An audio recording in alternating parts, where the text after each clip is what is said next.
Hey everyone, and welcome to the Magical Miracle Network. My name is Ruth Perkinson, and I'm so grateful all of you guys are here with me today because I have the honor of speaking to a beautiful spirit here in Richmond, Virginia. His name is Dan O'Neill, and he's been a course student for many, many years, a course facilitator, a course teacher. And I'm just in the recent weeks, I've had the privilege of getting to know him a whole lot better. And so, Dan, I just want you to say hi to everybody. Just wave and say hi. Hi. So, welcome to the network that we are creating. This free trade school. Freely trading the wisdom of A Course in Miracles. And I love your background. So, thank you for putting that up for us today. My pleasure. Yeah, absolutely. So we've been talking a little bit before we hit the record button and getting to know each other a little bit more. You've been in the Richmond area for a long time with A Course in Miracles. And so I thought I would bring you on today and we could just have a chit chat, an organic chit chat, and also have you do a little bit of a teaching from that section we talked about as well earlier before we started the recording. So anyway, I just want to kind of hand it over to you for a moment here and just give us a little elevator pitch about who you are and what you're doing with the course and some of your other gifts that you're offering to everyone. Okay. Well, I got into Richmond in '89, and I became attracted to A Course in Miracles through Dr. Vernon Sylvester. And since then, I've been either part of the study group or leading the study group since '89. And we've moved around from different churches, different locations. But right now we're located at Unity of Bon Air, and we have our meeting on Monday nights at 7:30. We're on Zoom and live. Oh, that's lovely. Oh, I didn't know you were live. That's cool. I love Oh that. yeah, we have I think last week we had like 9 people. Nice. We used to, before COVID, we used to just be live, and we'd had as many as 30, but that's too many to really have a discussion group. But it usually averaged out somewhere between 12 and 15, Yeah, which absolutely. was that's a good size for a discussion. Yeah, I agree with you. When you get a little bit over 12, 13, 14, it becomes, yeah, it's too much. It almost needs to be really a teaching, I think, or a webinar or something like that. Yeah, I gotcha. Yeah. So you came to Richmond from Baltimore, Right. and right, and you were kind of guided to come here, I feel. And can you talk a little bit about that, just how you got to Richmond? Yeah, I was working a job that I wasn't happy with, and I was doing Yogananda's lessons late at night at work. And I had stopped playing my guitar for a year by then, and I was doing affirmations. I was doing subliminal affirmations on spiritual growth, creativity, and prosperity. And I got laid off from my job. Oh God, that's so ironic.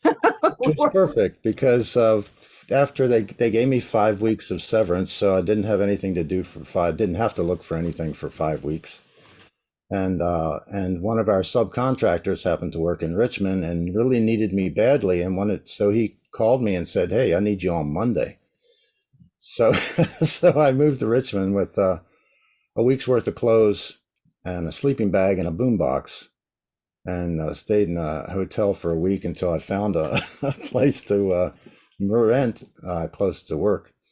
And then as soon as I got here, I didn't have anything to do. I I didn't know Richmond, so I decided to just drive around and find out what was going on in Richmond. And I had been told to look up Dr. Sylvester, his center, which used to be on Broad Street. So I went there and I looked at what they offered, and I saw that he was offering a lecture series on A Course in Miracles. So I signed up for that, and that's how I got here. But I thought that I was coming here for a job originally, and found out that really I was coming to find community, all the things that I was doing affirmations for came in. 6 months after I got here, I was making 50% more than I'd been making in Baltimore. Um, and and the program director at Vernon's Center, Phyllis Dempsey, at the time, encouraged me to bring my guitar and play the Christmas party, and they all liked me, and I started doing started playing a Sunday night healing service every Sunday night with Vernon Yeah. leading it, and me leading the music. So That's great. Hey, yeah, I'm gonna stop you right there for just a second because people who are watching this might not know who Vernon Sylvester is. He transitioned a few years ago. he did. But can you just give us a little bit about who he was? Because he wrote a book. He had an Institute of Higher Healing, and anybody who might be interested in him, we'll put that in the description after the video. But yeah, just give us a little bit about him. Sure. Dr. Sylvester was a pathologist. He was the head of the pathology department at Johnston Willis Hospital. And actually, that's where he started the course study group, actually in the pathology department. Wow, that's so funny. Pathology, right? Yeah, before he opened up his center. So, but he was a scholar. He was a healer. He healed himself, but using spirit and the Course in Miracles. He had a really it was a genetic problem that he had with arthritis. It was debilitating arthritis, and he healed himself. He still had all the markers, but no pain anymore. Oh, Um, that's so interesting. yeah, and he covers a lot of that in his book, so I won't get into a lot of that. But Vernon was a real inspiration for me. He turned me on. He taught me about the course, and I just felt that it was true. I just got, it was just my path. Yeah, I knew it was my path as soon as I heard him talking about it. Um, that's he lovely. Yeah. Burnham was a really good. He would rather pray with you than give you a prescription for drugs. That's that's how he that's how he saw his clients. Well, I wish I could have met him when he was still around. But I've heard so many beautiful things about his work and just how people felt being even in his presence. I've heard people talk about that they just felt like it was just he was just emanating such love. Yeah, he was really connected to spirit, and a really great healer as well. Um, I I fell one time on my shoulder. We were at a Course in Miracles conference in Massanutten Springs back in '91, and I fell down these steps and had hurt my shoulder pretty badly. And he just laid his hands on me, and it was immediately healed. So, Wow. yeah, Wow.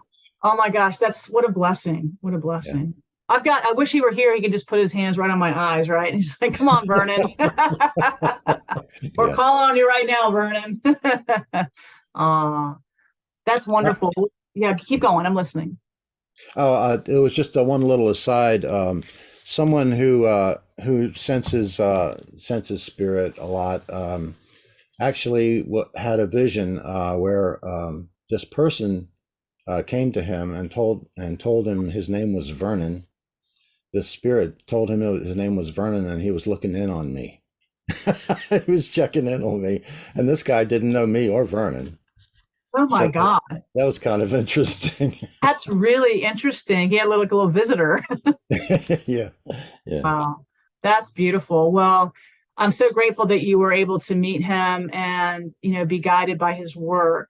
But a little more about you. You were an amazing singer. I've listened to you sing locally here in Richmond. And you guys out there, if you're in Richmond, Virginia, Dan O'Neill's got a beautiful voice. And so talk a little bit about your singing and about that gift that you have. And also we can kind of transition a little bit into your sound therapy as well. Okay. Well, I started playing guitar when I was 15 with my sisters in a folk group. So I really started playing music back then. I wanted to actually. and you'll ask a lot of guitar players this, and they'll tell you, I started playing guitar to pick up girls. Gotcha. But but anyway, I got into I was in a progressive rock band back in the '70s, and when I got to and then I started just playing out a lot by myself with acoustic guitar. And when I got to Richmond, I at the Institute of Higher Healing, which was Vernon's center, I met my current musical partner, Nancy Orr, and the two of us have been playing together since '91. Oh my gosh. So we were playing regularly at Unity of Bon Air. We used to play at Science of Mind Services and Unity of Richmond as well. So we kind of got around the metaphysical group of churches. Um, That's lovely. Yeah, that's 30 years or more, right, of that partnership. Wow, that's cool. yeah, 32 years. And then uh, recently I've been getting more into my Celtic roots since my name is O'Neill. Uh, so, so Nancy and I, and her name is Orr. She's Scottish roots. So we've been doing a lot of Irish and Scottish music for the Irish American Society and others. We played at Churchill Irish Festival a few years ago. Yes. And so we do that too. Yeah. Oh, that's lovely to know. So if you're in Richmond, you can hit the Irish Festival. You guys do that every year, or just you've just done it Uh, once? no, well, I'm hoping that we'll get to do it this next coming year. It's you usually have to get your requests in to play a year ahead of time at least. So, but hopefully we'll do that. Oh, well, that's going to be Um, lovely. I'll make sure we get out to see that. and then on the solstices and equinoxes, Reverend Valerie Kay, the minister at Unity of Richmond, and I do a chant night. So we've been doing that for a number of years together. Right. Um, Now, do you do and that at Unity of Richmond? yes, we're doing that at Unity Richmond now. So we just had the fall equinox. So our next one will be the winter solstice, somewhere just before Christmas. Right. Oh my gosh, that's lovely. Yeah, Unity of Richmond and Unity of Bon Air. For those people watching this, Bon Air is more on the south side of Richmond, and the Unity of Richmond is right almost central into the city. So partners there. Okay, so tell us a little bit about the sound therapy that you've gotten into. Okay, so I have a table that has four speakers in it, and they're set up in stereo. Um, and I studied with Dr. Jeffrey Thompson in San Diego on how to create binaural beat CDs for people based on their healing frequencies. So uh, I can run a sound sweep through my table with sensors on your wrists, and however your body responds to those, whatever frequency your body responds to, it's captured by the computer. And that is where your autonomic nervous system is in balance. And so I can create a binaural beat CD with the software based on your healing frequency, because where your autonomic nervous system is balanced is where your healing frequency is. And then I can entrain your brain to that frequency by playing that CD for you with headphones or something to isolate the two sides, buds or whatever. Right. And it could be a sound file, it could be on your phone, it could be, uh, but you can listen to it in different ways, and Absolutely. it can be at different brainwave frequencies too. So it can be delta is the deepest frequency. It's point 0.5 hertz to 1.5 hertz, and that is actually physical healing and deep sleep. So Dr. Thompson told me that if you the CD is about a half hour long, Yeah. and he told me that if you listen to however long you listen to that CD in the delta brainwave frequency, is the equivalent of getting deep sleep. So if you're Wow. not getting enough sleep, you can just listen to your CD. So, wow, I love that. And Delta is the deepest. That's the deepest that Right. we can go. Okay, well, let's get Delta today, right? Let's just get super deep. We might fall asleep during this interview. We'll see. Yeah. Oh my gosh. Well, and so we'll put all of this, you guys, in the description box of how to find Dan and to find his information and anything else you want to share as well.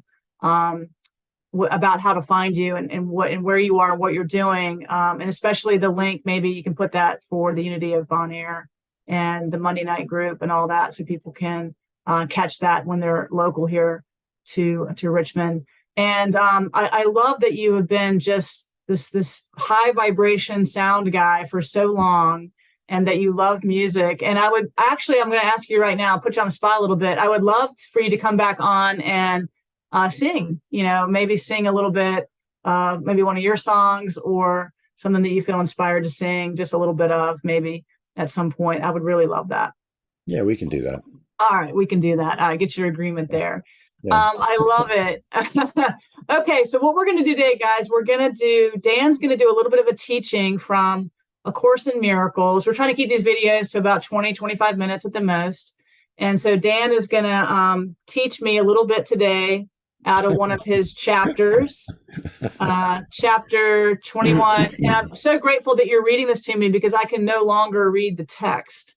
I can't, when I've got the book right here, this is the book that I use. And so when I open it, I've been through it about 13 or 14 times, but I cannot actually read the text anymore. So when people come on to read to me, it's just such a beautiful thing. So I'm going to hand it over to you and just let you be the teacher for a little while. Be the teacher. Teacher. What I do in my group is I just facilitate the group. Yeah.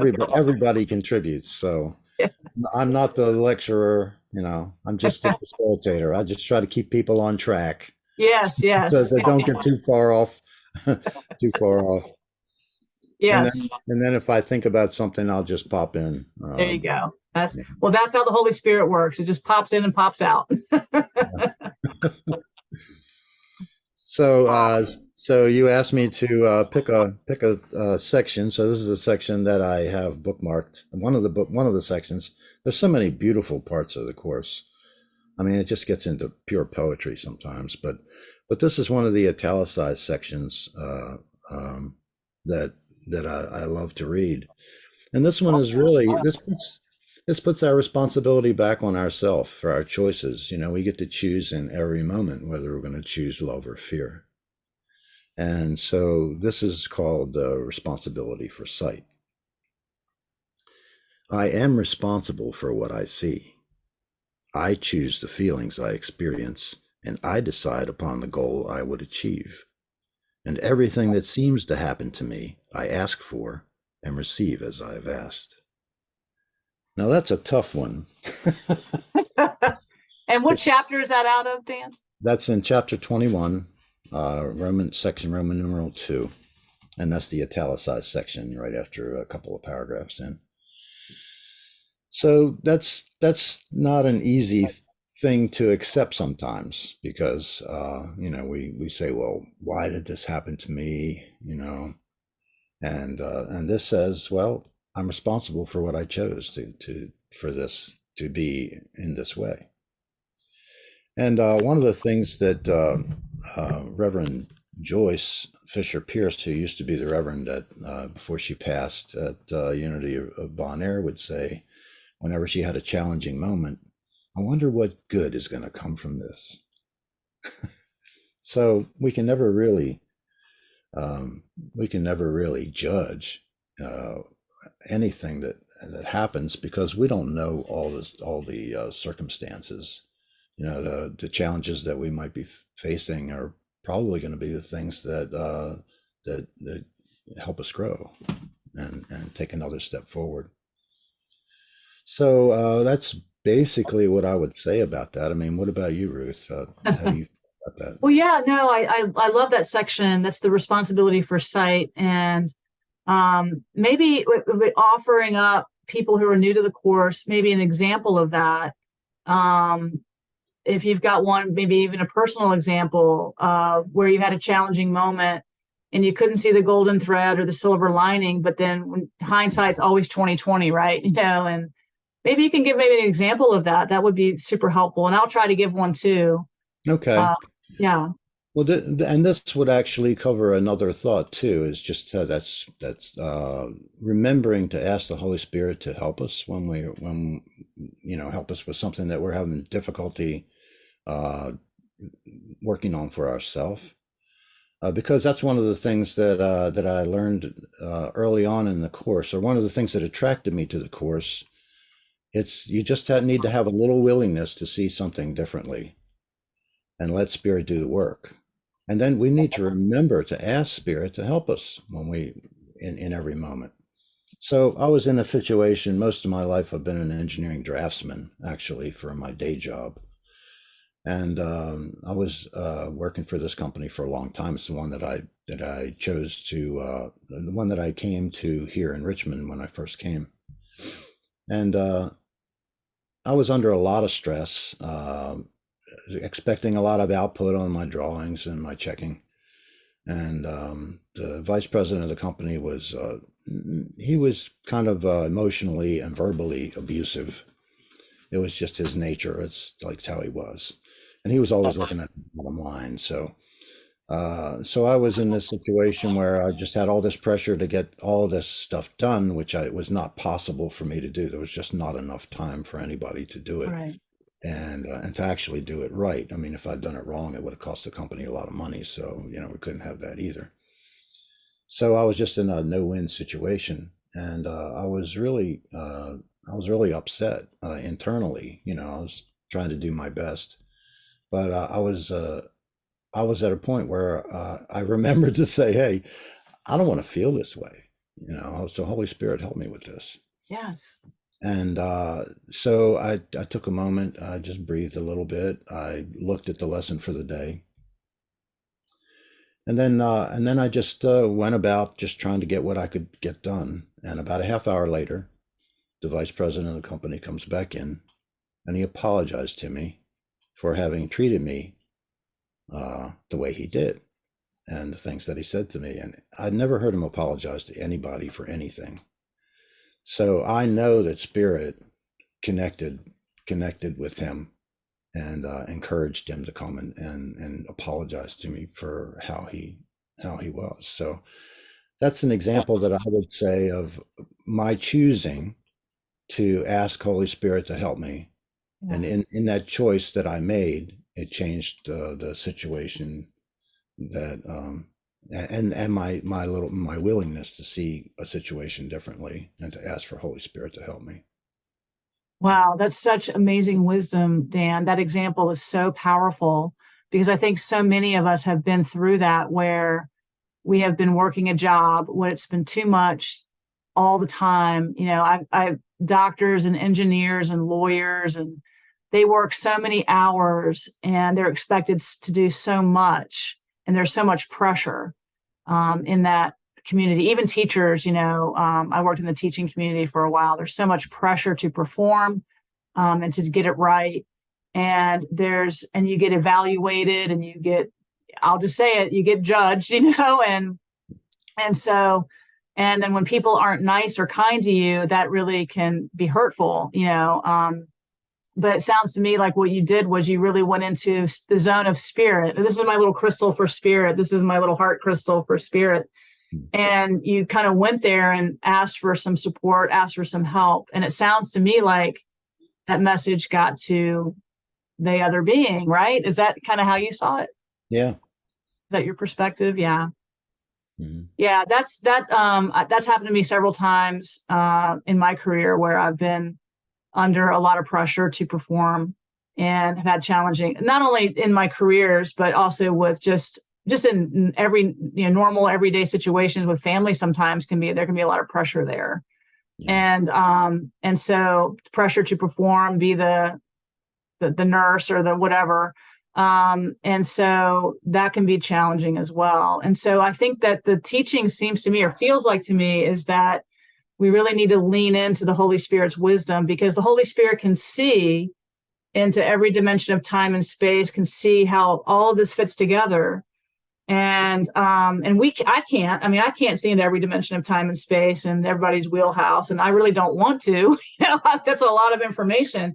But I think what I've learned, and maybe you can talk about this a little bit, is to really trust the wisdom of that higher teacher who can really see our own classroom, our own forgiveness opportunities as we walk through our incarnational expressions, so, and we are responsible. I mean, that's the ticket right there, is that we all have to have that willingness to have the Holy Spirit help us, because the ego is not the right teacher, and the Holy Spirit is, right? So, Yeah.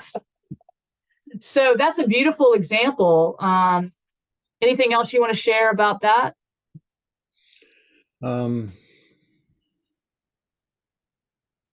There was another time in my life when I was really hanging on to a relationship, and when I was willing to allow that person to just go on their way out of love for that person, everything lightened up in my own life too. The relationship changed. Instead of being a want and need, it became more a real friendship. Wow, I love that. That's a great example of letting go, right? Letting go and letting spirit, and that sounds to me like your whole beingness kind of shifted and changed a little bit to being lighter and happier. Is that your perspective? Yeah. Absolutely. Yeah. And I think that's a great teaching for a lot of beings, is because there are a lot of beings who do hang on to relationships, whether it be family relationships or friend relationships or work relationships that sometimes are long overdue to be over, right? So I've had a couple of jobs that have been like that. It's like, I got to get out of here. I'm done. And that, I think, is also spirit saying, hey, you've done your work here. It's time to go and do something else. Yeah, that's about following your guidance, right? Yeah. Yeah. Absolutely. Following your guidance. Well, you are, I love that section, responsibility for sight.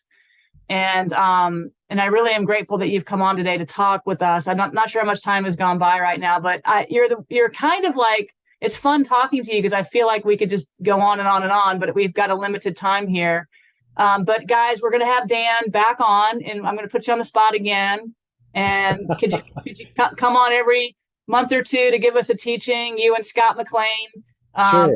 Yeah, I would really love for you to do that. And even sing a song one time. We've got a couple of great singers who have come on to this network so far.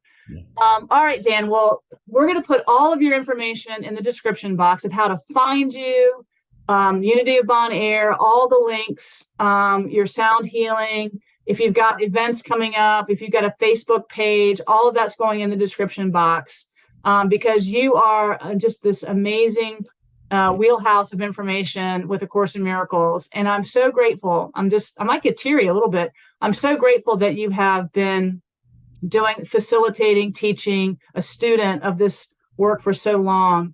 And I just want to shout out to Vernon Sylvester and say, thank you, Vernon. We love you. Thank you so much for what you brought with the Institute of Higher Healing and your book and all that you did. And so we're just giving you a big shout out. Any final words today, Dan, from you about the course, or anything that you'd like to share, any wisdom that you'd like to share with younger beings, older beings, middle-aged beings, anything that's a final note here? Wow. Don't take everything so seriously. Keep it light. It'll help your heart and your brain and your soul. How's that? I think that's a great note to end on. Yeah. Everybody just lighten up a little bit. This is my little symbol for the ego. This is about how big the ego is. And the ego really, as Ken Wapnick says, the ego really just needs to be tickled.